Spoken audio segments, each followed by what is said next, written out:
Hi friends, how are you అండి? Friends, ఈ video 3 days before చేయాలి. కొద్దిగా లైట్‌గా ఫీవర్ ఉన్న వల్ల చేయలేకపోయాను. సారీ ఫర్ ది డిలే అండి. ఇక డైరెక్ట్ క్లాస్‌కెళ్ళే ముందు ఒక పాయింట్ చెప్తాను. ఏంటంటే టెట్‌కి ప్రిపేర్ అవుతున్న వాళ్ళున్నారు, డీఎస్సీ ప్రిపేర్ అవుతున్న వాళ్ళున్నారు. అలాగే ఏపీ గాని, తెలంగాణ వాళ్ళు కానివ్వండి, ఆర్ఆర్‌బీ కానివ్వండి, గ్రూప్ డి లేదంటే బ్యాంకింగ్ గాని, సమ్ ఎనీ కాంపిటీటివ్ ఎగ్జామ్‌లో మనకి ఇంపార్టెంట్ సబ్జెక్ట్ ఒకటుందండి. పాలిటీ అనగానే చాలా మంది భయపడతారు. ఎందుకంటే పాలిటిక్స్ అనేది మ్యాథ్స్‌తో సమానంగా చూస్తారండి. ఎందుకంటే మ్యాథ్స్, పాలిటిక్స్‌కి చిన్న సంబంధం ఉందండి. అదేంటి అంటే మ్యాథ్స్ అర్థమైతే దానంత ఈజీ ఏది ఉండదు. Am I right? మ్యాథ్స్ అర్థం కాకపోతే మ్యాథ్స్ అనేది ఒక భయం అనేది ఫీలింగ్ ఏర్పడిందో, ఇక మ్యాథ్స్ అనేది ఎప్పుడు కూడా నేర్చుకోవడానికి భయపడుతూనే ఉంటారు. కదా! సేమ్ పాలిటిక్స్ కూడా అంతేనండి. ఇప్పుడు ఎగ్జాంపుల్ పాలిటిక్స్ తీసుకున్నట్టయితే అందులో కాన్స్టిట్యూషన్ ఉంటది. రాజ్యాంగం.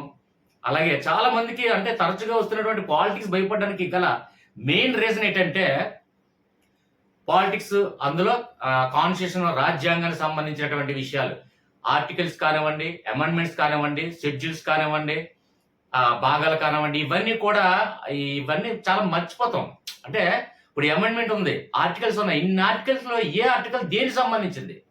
కానీ నిజంగా ఆలోచిస్తే ఏదైనా లాజికల్ గా మనం గుర్తుపెట్టుకోవచ్చండి. ప్రతి దానికి కూడా నేను చెప్తాను కదా, పాలిటిక్స్ లో మీకు అమెండ్మెంట్స్ డౌట్ ఉంది. Amendments very most important. మీరు ఏ ఎగ్జామ్కి వెళ్ళండి, అమెండ్మెంట్స్, ఆర్టికల్స్, ఈ షెడ్యూల్స్ కానివ్వండి, ఇవన్నీ కూడా చాలా ఇంపార్టెంట్ టాపిక్ ఇది. అలాగే తర్వాత ఎప్పుడు కూడా పాలిటిక్స్ లో ఒక బిట్ వచ్చేది ఏదైనా ఉంటే అది రిట్లు సంబంధించిన బిట్ వస్తుంటదండి. అది మీరు చాలా మంది అబ్జర్వ్ చేసే ఉంటారు. అమెండ్మెంట్స్ కామన్, ఆర్టికల్స్ కామన్, తర్వాత రిట్ అనేది ఒకటి కామన్ అండి. ఎందుకంటే ఈ కోర్టుల పరిభాషలో ఉన్నటువంటి రిట్లు ఎన్ని రకాల రిట్లు ఉన్నాయి, ఆ రిట్లో ఒక రిట్ అవడం జరుగుతుంది.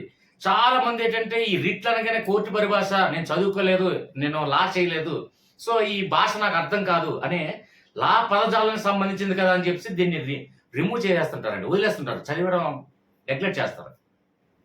ప్రతి దాన్ని కూడా నేను ఒక లాజికల్ గా నేను చెప్తాను విషయం మీకు అందరూ తెలుసు. ఎందుకంటే ఎంత కష్టమైన సబ్జెక్ట్ అయినా, అందులో ఏ కంటెంట్ అయినా, ఏ టాపిక్ అయినా లాజిక్ తో నేను ఖచ్చితంగా చెప్తాను. మీరు కన్ఫ్యూజ్ అవ్వకుండా ఒక్క 20 మినిట్స్ నా మీద కాన్సన్ట్రేషన్ చేస్తే ఈ రిట్లు ఏంటి, అసలు రిట్ అంటే ఏంటి, ఇవన్నీ సబ్జెక్ట్ ఎక్స్ప్లెయిన్ చేస్తాను.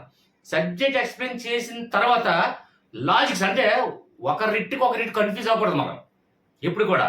ఆ రిట్ కడితే ఈ రిట్ పెడతారు, ఈ రిట్ కడితే ఆ రిట్ పెడతారు, దానికి ఏంటి మీనింగ్ తెలియదు.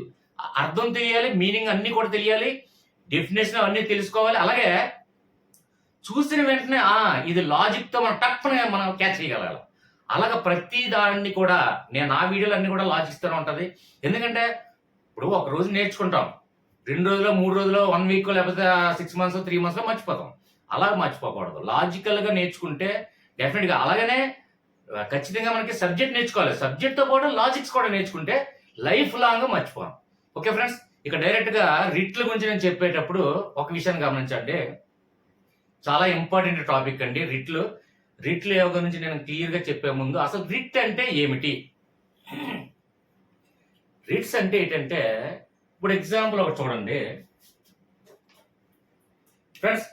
మనకి ఏదైనా సమస్య ఏర్పడింది, ఎగ్జాంపుల్ ఒక క్రిమినల్ కేసు కానివ్వండి, సివిల్ కేసు కానివ్వండి, సంథింగ్ ఏదో ఒక స్టేషన్కి వెళ్ళి కంప్లైంట్ పెట్టాలి. ఇప్పుడు ఎగ్జాంపుల్ ఇంట్లో వైఫ్ హస్బెండ్ సంథింగ్ డిస్కషన్ ఏదో సంథింగ్, లేదంటే ఫ్యామిలీ డిస్ప్యూట్స్ కానివ్వండి, ఏదైనా ఇంటి చుట్టుపక్కలతో మనకి ఏదైనా డిస్ప్యూట్స్ కానివ్వండి, ఏదో సంథింగ్ మనకు ఒక సమస్య వచ్చింది. ఆ సమస్యని కంప్లైంట్ చేయాలంటే ఎక్కడికి వెళ్ళి కంప్లైంట్ చేస్తాం ఫస్ట్ ఒకసారి ఆలోచించండి. ఇప్పుడు ఎగ్జాంపుల్ పోలీస్ స్టేషన్కి వెళ్ళి కంప్లైంట్ ఇవ్వాలంటే మనం ఏదైతే జ్యుడిక్షన్ లో ఉన్నామో, అంటే పరిధి, మనం ఏదైతే మన ఊర్లో మన గ్రామంలో ఉన్నామో ఆ పరిధిలో ఉన్నటువంటి జ్యుడిక్షన్ లో ఉన్నటువంటి నేరుగా స్టేషన్కి వెళ్ళి, పోలీస్ స్టేషన్ అయితే పోలీస్ స్టేషన్, ఎంఆర్ఓ ఆఫీస్ అయితే ఎంఆర్ఓ ఆఫీసు, కలెక్టర్ ఆఫీస్ అయితే కలెక్టర్ ఆఫీసు, మనకున్నటువంటి జ్యూరిడిక్షన్ లో వెళ్ళి మనం కంప్లైంట్ పెడతాం కదా. అంతేగాని ఇప్పుడు నాకు సమస్య వచ్చింది, ఇక్కడ నాకు ఏదో చిన్న ప్రాబ్లం ఏర్పడింది, ఇప్పుడు నేను ఉన్నటువంటి ఊర్లో అనకాపల్లి డిస్ట్రిక్ట్ నర్సీపట్నం ఊర్లోకి వెళ్ళి నేను పోలీస్ స్టేషన్కి వెళ్ళి నేను కంప్లైంట్ ఇవ్వాలా? లేదంటే కేరళ కానీ, ఢిల్లీ కానీ, మధ్యప్రదేశ్ కానీ, అస్సాం కానీ వెళ్ళి పోలీస్ స్టేషన్కి వెళ్ళి కంప్లైంట్ పెడితే తీసుకుంటారా? ఒక్కసారి లాజిక్ ఆలోచించారా? అంటే మన ఖచ్చితంగా మన పరిధి, జ్యూరిడిక్షన్, మన జ్యూరిడిక్షన్ లో ఏదైతే స్టేషన్ ఉందో ఆ స్టేషన్ లోకి వెళ్ళి మనం కంప్లైంట్ పెట్టాలి, అప్పుడు తీసుకుంటారు. అంతేగాని నాకు ఇంట్లో ఏదో చిన్న డిస్ప్యూట్ వచ్చిందని చెప్పి నేను అస్సామో త్రిపురలోకి వెళ్ళి ఇక్కడ మా ఇంటి పక్కన వాళ్ళకి నాకు చిన్న డిస్కషన్ అయిందండి, ప్రహారీ గోడ గురించి చిన్న డిస్కషన్ అయింది, మీరు ఆ కేసు ఫైల్ చేయండి అని చెప్పి మిజోరాంలో అస్సాంలో అక్కడికి వెళ్ళి పోలీస్ స్టేషన్ లో కంప్లైంట్ పెడితే తీసుకుంటారా? తీసుకోవడానికి వాళ్ళకి రైట్స్ ఉందా? లేదు కదా. సో ఇక్కడ మనకి ఏంటంటే మన జ్యూరిడిక్షన్ లో డైరెక్ట్ గా నేరుగా వెళ్ళి మనం కంప్లైంట్ పెడతాం. అది ఫస్ట్ మన రూల్. ఓకే, మనం పెట్టాలి అంటే మనకి రైట్స్ ఉండాలి, వాళ్ళు కేసు టేకప్ తీసుకోవాలంటే వాళ్ళకి కూడా రైట్స్ ఉండాలి. అంటే ఆ జ్యూరిడిక్షన్ లో ఉన్నటువంటి ఆ పరిధిలో ఉన్నటువంటి కేసులు మాత్రం వాళ్ళు తీసుకుంటారు కదా. అంటే నువ్వు ఫస్ట్ ఆఫ్ ఆల్ మనం ఏం చేయాలి, ఏదైనా సమస్య ఏర్పడినప్పుడు నేరుగా మన జ్యూరిడిక్షన్ లో ఉన్నటువంటి పరిధిలోకి వెళ్ళి అక్కడ మన స్టేషన్కి వెళ్ళి కంప్లైంట్ ఇవ్వాలి. ఓకే, అయితే ఇక్కడ ఒక క్రిమినల్ కేసు, ఒక సివిల్ కేసు, సంథింగ్ ఏదో కేసు మన కోర్టులో అప్పీల్ చేయాలి. అంటే ఆస్తి తగాదు గురించి అప్పీల్ చేయాలి. అప్పీల్ చేస్తే నేను కేరళ వెళ్ళి కోర్టులోకి వెళ్ళి అక్కడ అప్పీల్ చేయగలనా? చేయలేను కదా. అంటే మన జ్యూరిడిక్షన్ ఏంటి, నా పరిధిలో, అంటే నా జోను, నా జిల్లా కానీ లేదా నా మండలం కానీ నా ఊర్లో కానీ ఏదైతే కోర్టు ఉందో ఆ కోర్టుని నేరుగా వెళ్ళి మనం కేసు అనేది ఫైల్ చేయాలి. ఓకే, అయితే ఇక్కడ ఫస్ట్ ఏంటి, నా నర్సీపట్నం అనుకుందాం, ఇదొక కోర్టు, సి అంటే కోర్టు అనుకుందాం. కోర్టులోకి వెళ్ళి ఇక్కడ నా జ్యుడిషియల్ లోకి వెళ్ళి నేను ఇక్కడ కంప్లైంట్ చేశాను, కేసు ఫైల్ చేశాను. ఫైల్ చేస్తే ఇక్కడ సంథింగ్ జడ్జిమెంట్ ఇచ్చినంత వరకు ఈ కోర్టులో మాత్రమే ఉంటది ఆ కేసు. ఓకే, జడ్జిమెంట్ ఫేవర్కి ఇస్తే అక్కడితో మనం స్టాప్ అయిపోయి హ్యాపీగా తీసుకుంటాం. జడ్జిమెంట్ అన్ఫేవరబుల్ గా ఇచ్చాడు అనుకోండి, అప్పుడు ఏం చేస్తాము, దీనికన్నా పెద్ద కోర్టు అంటే డిస్ట్రిక్ట్ కోర్టు, డి కోర్టు అనుకుందాం, డిస్ట్రిక్ట్ కోర్టుకి వెళ్తాం. అంటే ఇక్కడ మనకు ఉన్నటువంటి పరిధిలో ఇక్కడ మనకి జడ్జిమెంట్ ఫేవర్ గా రాలా, అప్పుడు జడ్జిమెంట్ ఇస్తారు కదా, దాని తర్వాత డైరెక్ట్ గా జిల్లా కోర్టుకి మనం వెళ్ళాలి. ఇక్కడ కూడా నాకు ముందు కోర్టులో న్యాయం జరగలేదు అని డైరెక్ట్ గా జిల్లా కోర్టుకి వెళ్ళి మన న్యాయం కోసం కేసు ఫైల్ చేస్తాం. ఎక్కడ జడ్జిమెంట్ అనేది ఫేవర్ గా రాలేదు, అప్పుడు జిల్లా కోర్టు తర్వాత మనకున్న జిల్లా తర్వాత ఏంటి పెద్దది అంటే రాష్ట్రానికి ఏ కోర్టు ఉంటుంది, హైకోర్టు పెద్దది. అంటే ఫస్ట్ ఆఫ్ ఆల్ ఇక్కడ కోర్టులు అనేక రకమైన కోర్టులు ఉంటాయి. అంటే ఏడిఎం కోర్టు కానివ్వండి, పీడిఎం కోర్టు కానివ్వండి, సబ్ కోర్టు కానివ్వండి, సంథింగ్ ఏదైనా additional magistrate, first class magistrate, second class magistrate, ఇవన్నీ కోర్టులు ఉంటాయి. ఆ కోర్టు గురించి మనం మీకు ఇంకా అది కంప్లీట్ గా కావాలనుకుంటే ఏ కోర్టు దేనికి వర్తిస్తుంది అది కూడా నేను చెప్పాలి అంటే డెఫినెట్ గా మనం డిస్క్రిప్షన్ లో వాట్సాప్ లింక్ ఉంది, అందులో కూడా డిస్కస్ చేద్దాం సబ్జెక్ట్. నేను డెఫినెట్ గా మీకు అలాంటి డౌట్స్ వచ్చింది అనుకోండి, ఖచ్చితంగా నేను వాట్సాప్ గ్రూప్ లో నేను డిస్కస్ చేస్తాను. అయితే మరి ఇప్పుడు డిస్కస్ చేస్తే లెంత్ అయిపోద్ది, ఆ టాపిక్ డైవర్ట్ అయిపోద్ది. ఓకే, అయితే ఇక్కడ ఫస్ట్ నేరుగా నాకున్న జ్యుడిషియల్ లో కోర్టుకి వెళ్ళాను, అక్కడ ఫేవరబుల్ గా రాలేదు. తర్వాత డిస్ట్రిక్ట్ కోర్టుకి వెళ్ళాను, అంటే దీని తర్వాత దీనికి వెళ్ళాలని రూలు, మీకు అర్థం కావాలని రూలు. డిస్ట్రిక్ట్ కోర్టుకి వెళ్ళి అక్కడ కూడా కేసు ఫైల్ చేశాను, అక్కడ కూడా జడ్జిమెంట్ ఫేవర్ గా రాలేదు. అప్పుడు తర్వాత హైకోర్టుకి వెళ్ళాను, హైకోర్టుకి వెళ్ళి జడ్జిమెంట్ కోసం అడిగాను, అక్కడ కూడా జడ్జిమెంట్ ఫేవర్ గా రాలేదు. అప్పుడు దాని తర్వాత ఇంకోటి సుప్రీంకోర్టుకి వెళ్ళి అక్కడ జడ్జిమెంట్ అడిగాను, అక్కడ ఫేవర్ వచ్చినా ఫేవర్ రాకపోయినా ఏదైనా జడ్జిమెంట్ అనేది స్వీకరించాల్సిందే. ఎందుకంటే మనకి భారతదేశంలో సుప్రీంకోర్టే పెద్ద కోర్టు కాబట్టి ఇంకా సుప్రీంకోర్టు తర్వాత ఏదైనా జడ్జిమెంట్ అనేది ఇంకా అక్కడతో స్టాప్. అంటే ఇక్కడ మనం నేర్చుకున్నది ఏంటి అంటే ఏదైనా ఒక క్రిమినల్ కేసు కానివ్వండి, సివిల్ కేసు కానివ్వండి, సంథింగ్ ఏదైనా టార్ట్స్ కానీ సంథింగ్ ఏదైనా ఒక కేసు, ఇలాంటి సంబంధించినటువంటి కేసులు ఏదైనా సరే ఒక జ్యుడిక్షన్ దాటిన తర్వాత ఇంకో జ్యుడిక్షన్ తర్వాత ఇంకో జ్యుడిక్షన్, అంటే ఏదైతే పరిధి ఆ పరిధి చిన్న కోర్టు, తర్వాత పెద్ద కోర్టు, తర్వాత ఇంకా పెద్ద కోర్టు, తర్వాత ఇంకా పెద్ద కోర్టు, తర్వాత ఇంకా సుప్రీంకోర్టు, అంటే స్టెప్ బై స్టెప్ మాత్రమే ఏ కేసు మీదైనా మనం కోర్టుకి నేరుగా సంప్రదించాలి, కేసు ఫైల్ చేసుకోవాలి. అంతేగాని నేరుగా నాకు ఇక్కడ సమస్య వచ్చిందండి, నేను ఆంధ్రప్రదేశ్ లో ఉన్నాను అంటే something district, Chittoor district, Kurnool district, ఏదో సంథింగ్ డిస్ట్రిక్ట్ లో ఉన్నాం. ఆ డిస్ట్రిక్ట్ నుంచి అక్కడ ఆ కోర్టు పరిధిలో అయిపోయిన తర్వాత డైరెక్ట్ గా నేను ఆంధ్రప్రదేశ్ లో ఉన్నాను కదా, ఆంధ్రప్రదేశ్ కు నేను హైకోర్టుకి సంబంధించిన కాబట్టి నేరుగా హైకోర్టుకి వెళ్తానంటే కేసు టేకప్ తీసుకోరు. ఓకే, అది రూల్. అది అంటే ఇక్కడ ఏదైనా ఇలాంటి కేసెస్ ఏదైనా సరే స్టెప్ బై స్టెప్, ఒక చిన్న కోర్టు, దాని తర్వాత ఇంకొక కోర్టు, దాని తర్వాత ఇంకొక కోర్టు, దాని తర్వాత ఇంకొక కోర్టు, అలాగే స్టెప్ బై స్టెప్ జడ్జిమెంట్ ఇచ్చిన తర్వాత మనకు నేరుగా ఫైనల్ గా సుప్రీంకోర్టుకి వెళ్ళొచ్చు. అయితే సార్ మరి ఇలాంటివి ఏదన్నా మనకి ఇండివిజువల్ సమస్యలు, I mean criminal court, criminal issues, లేదంటే ఆస్తి తగాదాలు, civil cases, something touts, something ఏదైనా సరే ఇలాంటి 1 by 1 నేరుగా మనం కోర్టు సంప్రదిస్తాం. అలా కాకుండా మనకి నేరుగా ఇక్కడ చూడండి, సుప్రీంకోర్టు, హైకోర్టుకి నేరుగా వెళ్ళి పిటిషన్ ఫైల్ చేసుకునే మనకి రైట్స్ ఎక్కడిచ్చారంటే, మనకి కాన్స్టిట్యూషన్ రాజ్యాంగంలో మనకి ఫండమెంటల్ రైట్స్ మీద ఏదైనా మనకి ఇబ్బందికరమైన జరిగినట్లయితే నేరుగా హైకోర్టుకి కానివ్వండి, సుప్రీంకోర్టు కానీ నేరుగా వెళ్ళి సంప్రదించవచ్చు. మనకి అక్కడ కేసు ఫైల్ చేసుకోవచ్చు.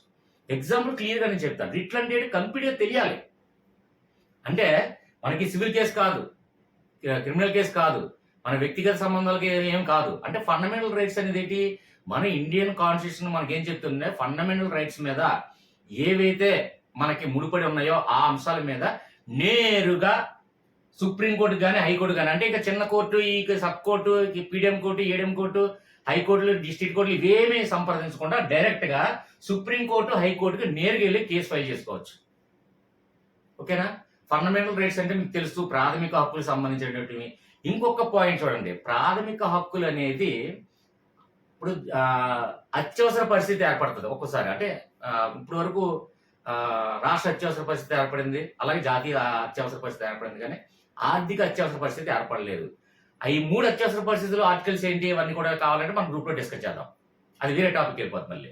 అయితే అత్యవసర పరిస్థితి ఏర్పడినప్పుడు కూడా మనకి ఫండమెంటల్ రైట్స్ మీద నేరుగా సుప్రీంకోర్టు కానీ, హైకోర్టు కానీ వెళ్ళొచ్చు. ఫండమెంటల్ రైట్స్ రద్దు చేసేది లేదు, కాన్స్టిట్యూషన్ లో మనకి ఇవ్వలేదు. ఓకేనా? అంటే అత్యవసర పరిస్థితి ఏర్పడినప్పటికీ కూడా ప్రాథమిక హక్కులు అనేది తొలగిపోవు. Okay, right. ఇప్పుడు మీకు సుప్రీంకోర్టుకి, హైకోర్టుకి ఓకే. ఇప్పుడు నేను చెప్పాను కదండి రిట్లు దేనికనేది. ఇప్పుడు ఈ రిట్లు ఏంటి, రిట్ల మీద మనకి ఏ విధంగా మనం కోర్టుకి వెళ్ళాలి, దాన్ని ఏమంటాము, లా పరిభాషలో ఏమంటాము, అన్ని కూడా మనం చూద్దాం.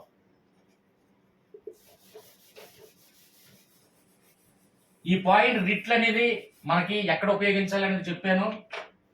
ఇప్పుడు ఆ కోర్టుకి, ఏ కోర్టుకైనా వెళ్ళాలి రిట్ల మీద అనేది, ఎందుకంటే సుప్రీంకోర్టుకి, హైకోర్టుకి మాత్రమే రిట్లు రైట్స్ ఉంది. రిట్లు జారీ చేసే రైట్స్ ఒక హైకోర్టుకి, సుప్రీంకోర్టుకి మాత్రమే ఉంది. కానీ మిగిలిన ఏ ఇతర జిల్లా కోర్టులు కానివ్వండి, సంథింగ్ సబ్ కోర్టులు, పీడిఎం కోర్టులు, సివిల్ కోర్టులు, ఏడిఎం కోర్టులు, ఏ కోర్టులకు కూడా రైట్స్ అనేది లేదు. ఒక్క సుప్రీంకోర్టు, హైకోర్టుకి మాత్రమే రిట్లు అనేది ఉంటుంది. ఆ పాయింట్ అర్థం అవడం కోసం ఇవన్నీ నేను చెప్పాను. అయితే ఇప్పుడు ఈ రిట్ల మీద, ఈ రిట్లు మనం ఎలా కోర్టుకి ఎలా అప్పీల్ చేసుకోవాలి అంటే దీన్ని ఏమంటామంటే పిల్ అంటారండి. అంటే పిల్ మీద, పిల్ యూజ్ చేసుకుంటూ పిఐఎల్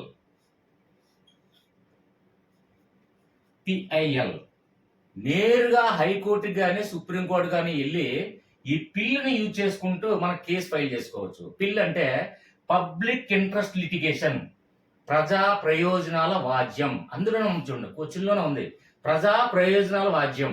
అంటే ఇక్కడ చూడండి,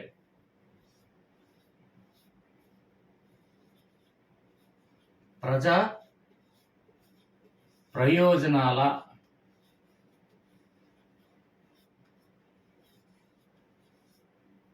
వాద్యం.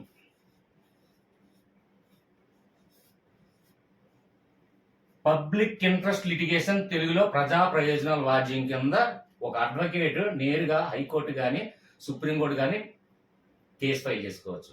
ఈ ప్రజా ప్రయోజనాల వాద్యంలో ఏంటి సార్ ఇది అంటే, ఇందులో చూడండి ప్రజా ప్రయోజనాల, ఎప్పుడు కూడా క్వశ్చన్ ఆన్సర్ ఎదుర్కోవాలి తెలివైన కూడా ఎవడైనా సరే. ప్రజా ప్రయోజనాలు అంటే ప్రజలకు ఉపయోగపడేది ఏదైనా సరే నేరుగా వెళ్ళి హైకోర్టు కానీ, సుప్రీంకోర్టు కానీ మనం డైరెక్ట్ గా పబ్లిక్ ఇంట్రెస్ట్ లిటిగేషన్ మీద మనం కేసు ఫైల్ చేయొచ్చు. అంటే ఎగ్జాంపుల్, నీ వ్యక్తిగత విషయాలు ఏదన్నా అయితే అంటే ఒక మర్డర్ కావచ్చు, లేదంటే ఆస్తి తగాదాలు కావచ్చు, టాట్స్ కావచ్చు, ఏదైనా అది మన వ్యక్తిగత విషయాలు, ప్రజలకు ఉపయోగపడేది కాదు. నీ వ్యక్తిగత విషయాలు కాబట్టి డైరెక్ట్ గా ఒక చిన్న కోర్టు, దాని తర్వాత ఇంకొక కోర్టు, దాని తర్వాత ఇంకొక కోర్టు, ఇంకొక కోర్టు కూడా డైరెక్ట్ గా మనం 1 by 1 కోర్టుకి మనం వెళ్ళి అప్లై చేసుకోవాలి. జడ్జిమెంట్ ఇచ్చినంత వరకు నెక్స్ట్ కోర్టుకి వెళ్ళడానికి రైట్స్ ఉండదు. ఓకే, అయితే ఇక్కడ ఈ బిల్ అనేది ఏంటంటే ప్రజా ప్రయోజనాలకు ఉపయోగపడేది ఏ సంబంధించిందైనా, ఎగ్జాంపుల్ ప్రజల కోసం ఉపయోగపడేది ఏదైనా రాంగ్ డిసిషన్ గవర్నమెంట్ తీసుకుంది అనుకోండి, డైరెక్ట్ గా అది ప్రజలకు ఉపయోగపడేది రాంగ్ డిసిషన్ తీసుకున్నారు. ఓకే, ఇప్పుడు ఎగ్జాంపుల్ పోలవరం ప్రాజెక్ట్ ఉంది. పోలవరం ప్రాజెక్ట్ ఇప్పుడు ప్రస్తుతానికి ఆఫ్ చేసి పోలవరం ప్రాజెక్ట్ ని ఒక ఇండస్ట్రియల్ గా తయారు చేద్దామని గవర్నమెంట్ డిసిషన్ తీసుకుంటే ఇది నా వ్యక్తిగత విషయం కాదు. పోలవరం ప్రాజెక్ట్ అనేది నా వ్యక్తిగత విషయం కాదు, నా కుటుంబ విషయం కాదు, నా రిలేటివ్ కాదు, నా అంటే ఫ్రెండ్స్ కాదు, నా బంధువులు కాదు. నాకు ఎటువంటి సంబంధం లేకపోయినప్పటికీ నేరుగా పోలవరం ప్రాజెక్ట్ ఆఫ్ చేశారు కాబట్టి ఇది ప్రజలకు అన్యాయం జరుగుతుంది అని చెప్పేసి ప్రజా ప్రయోజనాల కింద మనకి ఏదైనా సరే డైరెక్ట్ గా నేరుగా హైకోర్టు కానీ సుప్రీంకోర్టు కానీ ఈ బిల్లు ఉపయోగించుకుంటూ మనం కేసు అప్లై చేసుకుంటాం. అంటే ప్రజలకు ఉపయోగపడేది ఏదైనా సరే, ఇప్పుడు అక్కడ పోలవరం ప్రాజెక్ట్ పక్కన పెట్టండి, కేరళలో కానివ్వండి, అస్సాంలో కానివ్వండి, ఢిల్లీలో కానివ్వండి, సంథింగ్ ఏదో మహారాష్ట్రలో అక్కడ ఏదైనా సంథింగ్ ఏదైనా జరుగుతుంది, అక్కడ ప్రజలకి ఏదైనా ఉపయోగపడేది, ప్రజా ప్రయోజనాలకు ఉపయోగపడేది నేరుగా నువ్వు ఏ కోర్టుకొని వెళ్ళచ్చు. నీ వ్యక్తిగత విషయాలకైతే చిన్న కోర్టు నుంచి స్టెప్ బై స్టెప్ వెళ్ళాలి. అదే ప్రజా ప్రయోజనాల రాజ్యం అంటే ప్రజలకి ఉపయోగపడేది, ప్రజలకి ప్రయోజనాలు చేకూరే విషయంలోనైతే నేరుగా హైకోర్టుకి సుప్రీంకోర్టుకి వెళ్ళచ్చు. Okay, right. ఇక్కడ రిట్లు అనేది సుప్రీంకోర్టుకి హైకోర్టుకి మాత్రం ఇక్కడ రాజ్యాంగంలో ఇవ్వడం జరిగింది. అయితే ఈ రిట్లు ఎందుకు ఇచ్చారు అంటే, రిట్లు అంటే ఒక రకంగా చెప్పాలంటే మన భాషలో చెప్పాలంటే ఆజ్ఞాపించడం, అంటే కోర్టుకి కొన్ని స్పెషల్ రైట్స్ ఇవ్వడం. స్పెషల్ రైట్స్ అంటే ఇప్పుడు చూడండి, ఒక వ్యక్తిగత విషయంలో ఏదైనా అయితే నేరుగా సుప్రీంకోర్టు జడ్జిమెంట్ ఇవ్వదు, మనకి హైకోర్టు కూడా జడ్జిమెంట్ ఇవ్వదు. స్టెప్ బై స్టెప్ 1 by 1 కోర్టులో జడ్జిమెంట్ ఇస్తూ వెళ్తుంది. కానీ ఇక్కడ కొన్ని రిట్లు స్పెషల్ పవర్స్, అంటే గవర్నమెంట్ సంస్థలు కానీ గవర్నమెంట్ వ్యక్తులు కానివ్వండి, ఇలాంటి చిన్న కోర్టులు కానివ్వండి, అలాంటి ఏదైనా కొన్ని మిస్యూజ్ చేసుకున్నప్పుడు, అంటే అధికారం దుర్వినియోగం చేసుకున్నప్పుడు కానీ ఇలాంటి సందర్భాల్లో దాన్ని ఆజ్ఞాపిస్తూ ఇవ్వడం కోసం కొన్ని రైట్స్, స్పెషల్ రైట్స్ అనేది. అంటే ఎగ్జాంపుల్ రాష్ట్రపతికి కొన్ని స్పెషల్ రైట్స్ ఉన్నాయి, 352 ఆర్టికల్, 356 అలాగే 360 ఆర్టికల్. అలాగే కోర్టుకి కొన్ని స్పెషల్ రైట్స్ ఉండాలి కదా, ఆ రైట్సే ఈ 5 రిట్లు అనేది ఇవ్వడం జరిగింది. ఓకే ఫ్రెండ్స్, అర్థమైందని భావిస్తాను. ఇక్కడ డైరెక్ట్ గా రిట్లకి వెళ్ళిపోదాం. ఇక్కడ చూడండి, రిట్లు RITLU, రిట్లు ఎన్ని అక్షరాలు? 5 అక్షరాలు. అంటే రిట్లు కూడా 5 రిట్లే ఉన్నాయని గుర్తుపెట్టుకోండి. Okay, right. అయితే ఇక్కడ రిట్లు ఎన్ని రకాలు అంటే 5 రకాలు. కొంతమంది తెలియని వాళ్ళకి నేను చెప్పాను, రిట్లు ఎన్ని అక్షరాలు? 5 అక్షరాలు కాబట్టి ఆ విధంగా మనం గుర్తుపెట్టుకోవచ్చు. కొంతమంది తెలిసే ఉండొచ్చు. ఓకే, అయితే ఇక్కడ ఫస్ట్ రిట్ చూడండి, హెబియస్ కార్పస్. సార్ మనకి ప్రతి దాంట్లో ఇప్పుడు హెబియస్ కార్పస్ గురించి కొన్ని తెలుసుకున్నాం, మాండమస్ గురించి తెలుసుకున్నాం, ప్రోబిస్ గురించి తెలుసుకున్నాం, సెర్షియారిటీ తెలుసుకున్నాం, పవరాంట గురించి తెలుసుకున్నాం. కానీ కొన్ని రోజులు అయిపోయిన తర్వాత 1 week 10 days లేదా 1 month కంప్లీట్ అయిపోయిన తర్వాత ఏ రిట్ దేనికి పడతాం మనకే తెలియదు. ఎగ్జామ్ హాల్లో కూడా కన్ఫ్యూజ్ చేసేస్తాడు, దాని దీనికి దాని దీనికి కన్ఫ్యూజ్ చేసేస్తాడు. సో ప్రతి దాన్ని ఒక లాజికల్ గా అందులో మనం చూస్తే ప్రతి దాంట్లో ఏదో సంథింగ్ డిఫరెంట్, ఒక వర్డ్, ఒక అక్షరం చాలండి లాజికల్ గా మనం గుర్తు పెట్టుకోవడానికి, సేవ్ చేసుకోవడానికి. పెన్ కానీ పేపర్ కానీ ఏ యూజ్ చేసుకునే అవసరం లేదు, ఒక చిన్నది ఆ లాజిక్ అనేది మనం ఏదైతే క్యాచ్ చేస్తామో ఆ లాజిక్ బట్టే మనం ఈజీగా మనం క్యాచ్ చేసేవచ్చు. ఓకే ఫ్రెండ్స్, ఇక్కడ ఫస్ట్ వన్ చూద్దాం. హెబియస్ కార్పస్ అంటే ఏంటి అంటే, ఒక వ్యక్తి చట్ట విరుద్ధంగా నిర్బంధించబడితే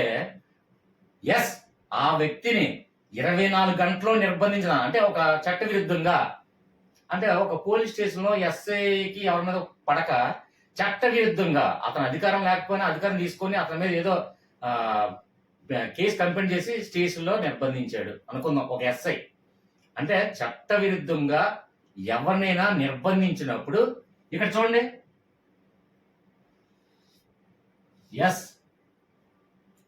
హెబియస్ కార్పస్ లోనే మనకి ఇక్కడ ఫస్ట్ వన్ ఇక్కడ చూడండి. ఎస్ ఎస్ అంటే కోర్టు ఏం చెప్తుందంటే, ఎస్ మీరు నిర్బంధించిన వ్యక్తిని 24 hours లో కోర్టు ముందు హాజరుపరచండి అని ఈ రిట్ అనేది చెప్తుంది. ఎక్కువ డెప్త్కి వెళ్ళి డిస్కస్ చేద్దామంటే ఇంకా నేను అంటే లెంత్ అయిపోతే మళ్ళీ మీరే నెగిటివ్ కామెంట్స్ ఇస్తారు. సో సింపుల్ గా చెప్తున్నాను. తర్వాత మనకు డిస్క్రిప్షన్ లో వాట్సాప్ లింక్ ఉంది కదండి, వాట్సాప్ గ్రూప్ లో నేను సబ్జెక్ట్ డిస్కస్ చేద్దాం. డిస్కస్ చేస్తే ఇంకా మైండ్ లో సేవ్ అయిపోవాలి. ఓకేనా? రైట్. అయితే ఇక్కడ చూడండి, హెబియస్ కార్పస్ లో ఎస్ అనేది ఏమన్నా చూడండి. అంటే ఈ రిట్ ఏం చెప్తుందంటే, ఈ రిట్లన్నీ కూడా హైకోర్టు జడ్జికి కానీ సుప్రీంకోర్టు జడ్జికి కానీ స్పెషల్ రైట్స్ ఉన్నాయి కాబట్టి రిట్లు.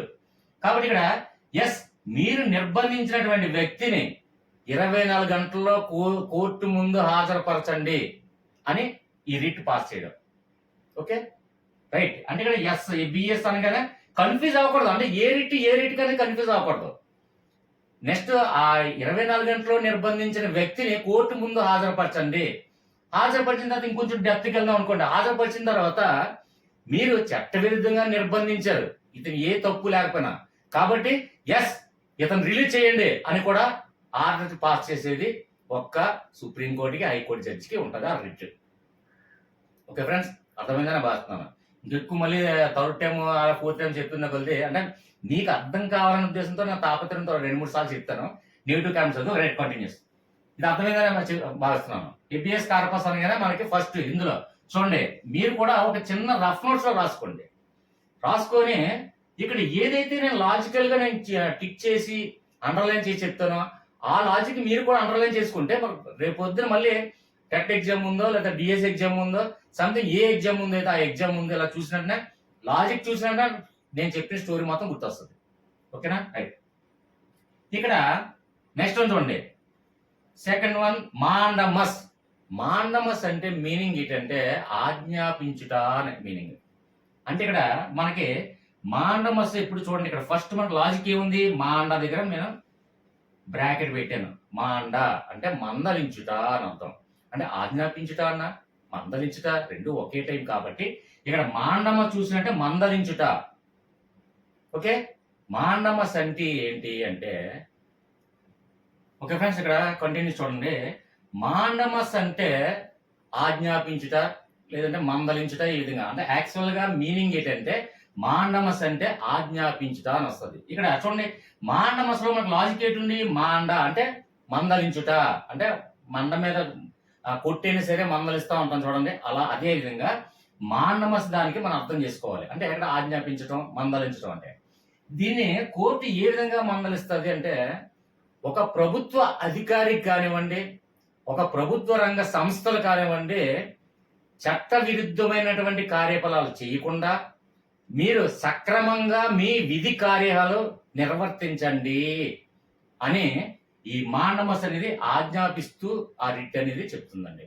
అంటే ఒక ప్రభుత్వ అధికారులు కానివ్వండి, ప్రభుత్వ రంగ సంస్థలు కానివ్వండి, మీ డ్యూటీ సక్రమంగా నిర్వర్తించండి అని ఆజ్ఞాపించడమే ఈ మాండమస్ అనేది.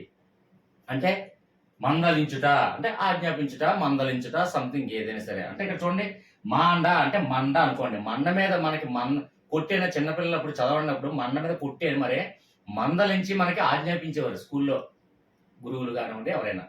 అదేవిధంగా ఇక్కడ మాండమస్ చూసినట్టు మనకేంటి, ఒక ప్రభుత్వ అధికారులు అంటే ప్రభుత్వ అధికారులు కానీ ప్రభుత్వ రంగ సంస్థలు కానీ, ప్రైవేట్ అధికారులు ప్రైవేట్ సంస్థలు అంటే అది వేరే డిఫరెంట్. కాబట్టి ఇక్కడ ప్రభుత్వ అధికారులు కానివ్వండి, ప్రభుత్వ రంగ సంస్థలు కానివ్వండి, మీ విధులు సక్రమంగా నిర్వర్తించండి అని ఆజ్ఞాపిస్తూ చెప్పడమే ఈ writ. Okay friends, right. Next one చూడండి, ప్రొహిబిషన్. ఇక్కడ ప్రొహిబిషన్ అనేది మనకి ఏమి కూడా అండర్లైన్ చేసుకునే అవసరం లేదు, ఎందుకంటే ఇది మనకు అందరికీ తెలిసిన విషయమే. ప్రొహిబిషన్ అంటే ఏంటి, ఇప్పుడు ఎగ్జాంపుల్ ప్రొహిబిటెడ్ ఏరియా అంటాం, అంటే నిషేధించబడినటువంటి స్థలము.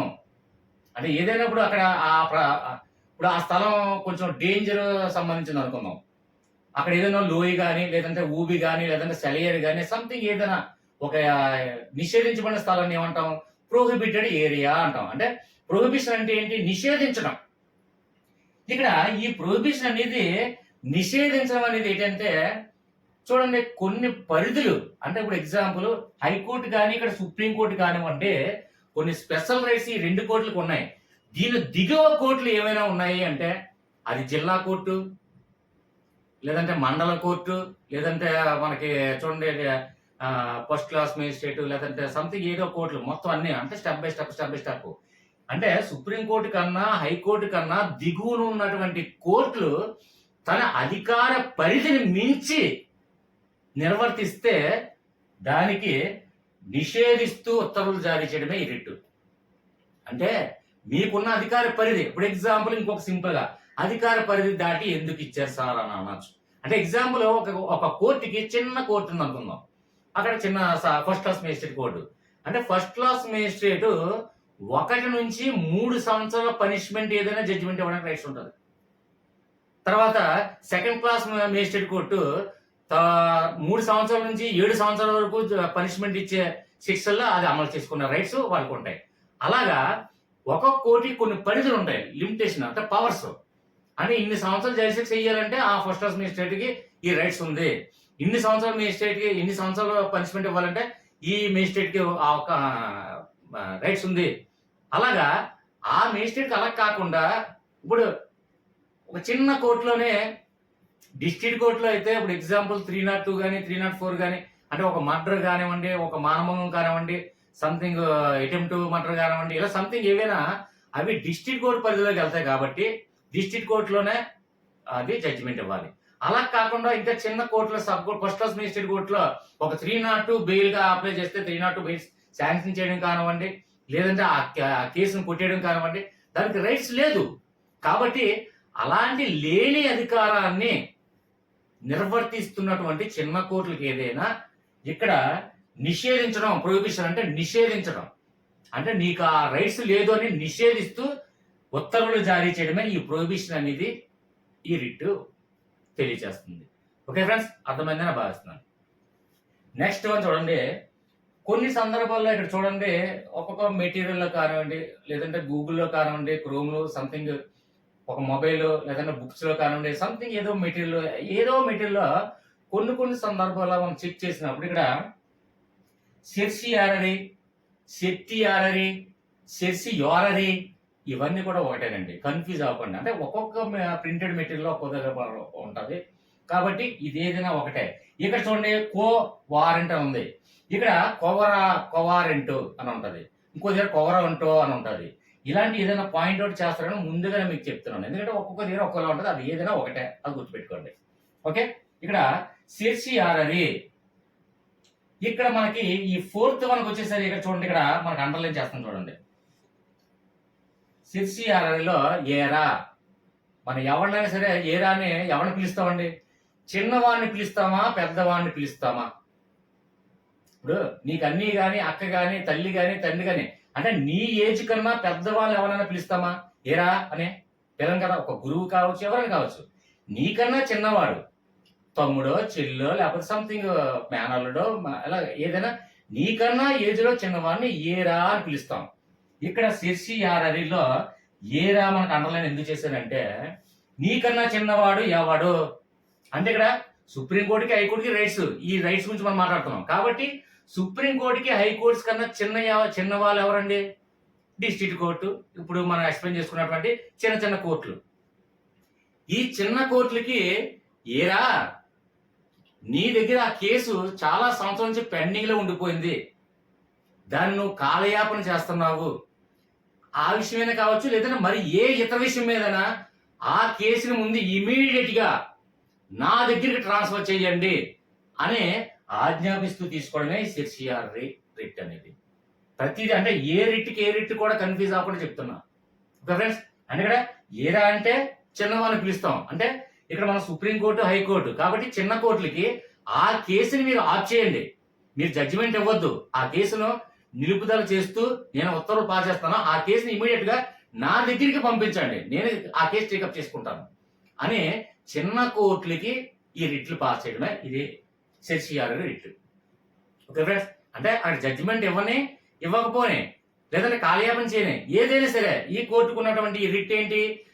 తనకన్నా చిన్న కోర్టులకి పలానా కేసు రన్ అవుతున్న కేసుని ఆ కేసు మీరు స్టాప్ చేయండి, మీరు నిలుపుదల చేయండి, చేసి నా దగ్గరికి పంపించండి అని ఆ రైట్స్ ఈ రిట్ తెలియజేస్తుంది. Okay friends, next one. Fifth one చూడండి, కొవరాంటో అని ఉంటుంది, లేదంటే కో వారెంట్ అని ఉంటుంది, ఏదైనా ఒకటే అండి. ఇక్కడ మనకి అండర్లైన్ చేసింది ఏంటంటే వారెంట్. ఈ వారెంట్ గురించి నేను సమ్మన్లు అలాగే వారెంట్ ఇవన్నీ కూడా లా పదజాలంలో ఉన్నటువంటి పదాలు. అది మీకు లా చేయలేదు కాబట్టి మీకు తెలియకపోయి ఉండొచ్చు. సో ఏంటంటే డిస్క్రిప్షన్ లో వాట్సాప్ లింక్ ఉంది కదండి, వాట్సాప్ గ్రూప్ లో ఇక్కడ సమ్మన్ల గురించి కానీ వారెంట్ గురించి కానీ క్లియర్ గా నేను ఎక్స్ప్లెయిన్ చేస్తాను. ఈ సబ్జెక్ట్ గురించి నేను డిస్కస్ చేద్దాం. అయితే ఇక్కడ నేను ఇప్పుడే ఎక్స్ప్లెయిన్ చేస్తే ఇంకా లెంత్ ఎక్కువైపోయి మళ్ళీ మీరే లెంత్ ఎక్కువైపోయిందండి నెగిటివ్ కామెంట్స్ వస్తాయి. సో ఇక్కడ వారెంట్ గురించి మనం మాట్లాడుకుందాం. వారెంట్ అంటే ఏంటంటే ఏదైనా ఇక్కడ కోవరాంటో అంటే వారెంట్ గురించి నేను డిస్కస్ చేసి చెప్తాను. మీరు కొంతమంది వినే ఉండొచ్చు, ఇప్పుడు జడ్జి దగ్గర నుంచి ఏదైనా వారెంట్ వచ్చిందా, సమన్లు వచ్చిందా అని మనం ఎప్పుడైనా వినే ఉంటాం. కాబట్టి ఈ వారెంట్ అనే దాని గురించి నేను క్లియర్గా ఎక్స్ప్లెయిన్ చేస్తే ఇది ఆటోమేటిక్గా మైండ్లో సేవ్ అవుతుంది. అయితే ఇక్కడ కోవరాంటో అనేది ఏంటంటే మనకి ఏదైనా ఒక వ్యక్తి ఉన్నతమైనటువంటి పోస్టులో కానివ్వండి, సంథింగ్ ఏదైనా అంటే ఎగ్జాంపుల్ ఒక డీజీపీ ఉన్నారు.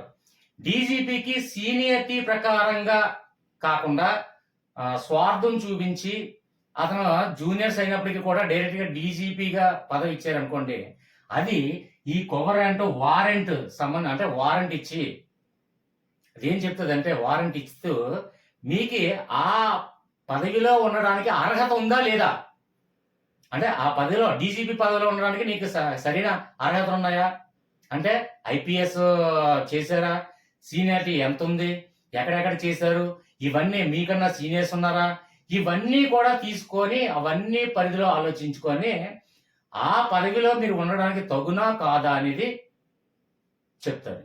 అయితే ఒకవేళ ఆ పదవిలో ఉండడానికి తగు పర్సన్ కాకుండా, అంటే సీనియారిటీ ప్రకారంగా కాకుండా స్వార్థంతో కానీ ఎవరినైనా పడితే వాళ్ళని డీజీపీగా కానీ వీళ్ళని కానీ ఉన్నత పదవులకి ఇచ్చారనుకోండి, అంటే ఎగ్జాంపుల్ ఇప్పుడు సీఎం గారు ఉన్నారు, అలాగే పిఎం గారు ఉన్నారు, వాళ్ళు ఈ రిట్ ఏం చెప్తుంది అంటే వారెంట్ ఇస్తుంది వాళ్ళకి.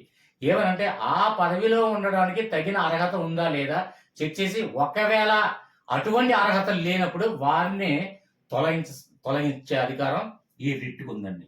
అదే వారెంట్, తొలగించే అధికారం వారెంట్.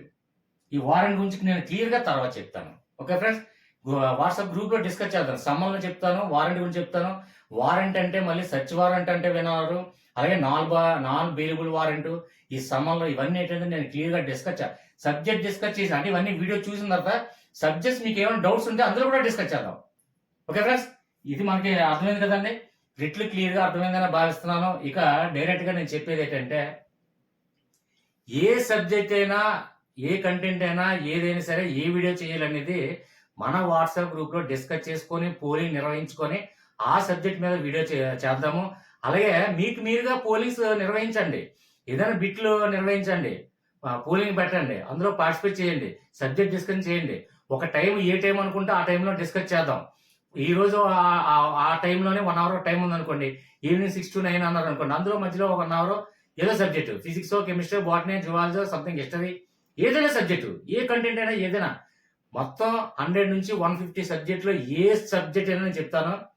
డెఫినెట్గా మీరు ఏదైతే టెట్కి డిఎస్సి ప్రిపేర్ అవుతున్నారో, బ్యాంకింగ్ ప్రిపేర్ అవుతున్నారో, ఆర్ఆర్బి ప్రిపేర్ అవుతున్నారో, గ్రూప్స్ ప్రిపేర్ అవుతున్నారో, మీరు ఏ కాంపిటేటివ్ ప్రిపేర్ అయితే ఆ కాంపిటేటివ్ కంప్లీట్గా మీరు రీచ్ అయినంత వరకు, విజయం సాధించినంత వరకు వాట్సాప్ గ్రూప్లో నేను బాధ్యత తీసుకొని డెఫినెట్గా మీకు మోటివేషన్ కానివ్వండి, గైడెన్స్ కానివ్వండి, సబ్జెక్ట్ డిస్కషన్ కానివ్వండి, వీడియోస్ చేయడం కానివ్వండి, ఇవన్నీ కూడా మీ వెనకాల నేను ఉంటాను. ఓకే ఫ్రెండ్స్, ఇంకొక విషయం ఏంటంటే ఫ్రెండ్స్, ఇక్కడ లైక్ చేయండి, అలాగే సబ్స్క్రైబ్ చేయండి. సబ్స్క్రైబ్ పక్కన జాయిన్ అని చూడండి, జాయిన్ బటన్ ద్వారా జాయిన్ అయ్యి మెంబర్షిప్ తీసుకున్న వాళ్ళు మాత్రమే దయచేసి డిస్క్రిప్షన్ లో వాట్సాప్ లింక్ లో చేరి నేను జాయిన్ బటన్ ద్వారా జాయిన్ అయ్యి మెంబర్షిప్ తీసుకున్నాను సార్ అంటే పూర్తి బాధ్యత నేను తీసుకొని వాళ్ళని నేను మొత్తం మోటివేషన్ కానీ, గైడెన్స్ కానీ, సబ్జెక్ట్ కానీ మొత్తం వాళ్ళకి ఏ వీడియో కావాలన్నా నేను చేస్తాను. ఓకే ఫ్రెండ్స్, రైట్, వీడియో దయచేసి లైక్ చేయండి, అలాగే వాట్సాప్ గ్రూప్ లో మనం డిస్కస్ చేద్దాం. నెక్స్ట్ ఇంకో విషయం ఏంటంటే, నా తెలుగు కావాలి, మ్యాథ్స్ కావాలి అని అడుగుతున్నారు కండి, ప్లేలిస్టులు చెక్ చేయండి. ఏ సబ్జెక్ట్ అయితే ఆ సబ్జెక్టు. నా ఛానల్ నేమ్ అవిశ్వాస్ సోనిసా, స్పేస్ ఇవ్వండి. తెలుగు అయితే తెలుగు, మ్యాథ్స్ అయితే మ్యాథ్స్, సైకాలజీ అయితే సైకాలజీ, పై సబ్జెక్ట్ అయితే పై సబ్జెక్టు, జీకే అయితే జీకే, ఏదైనా లాజికల్గానే ఉంటాయి. ప్లేలిస్ట్ అని టైప్ చేసి సెర్చ్ చేస్తే నా వీడియోస్ మొత్తం ఉంటాయి. అప్పటికీ మీకు కనిపించకపోతే నాకు వాట్సాప్ గ్రూప్లో అడగండి, లింక్ షేర్ చేస్తా. ఓకే ఫ్రెండ్స్, నెక్స్ట్ మరిన్ని మంచి టాపిక్స్తో మంచి వీడియోతో మళ్ళీ మీ ముందుకు వస్తా. Bye friends, by.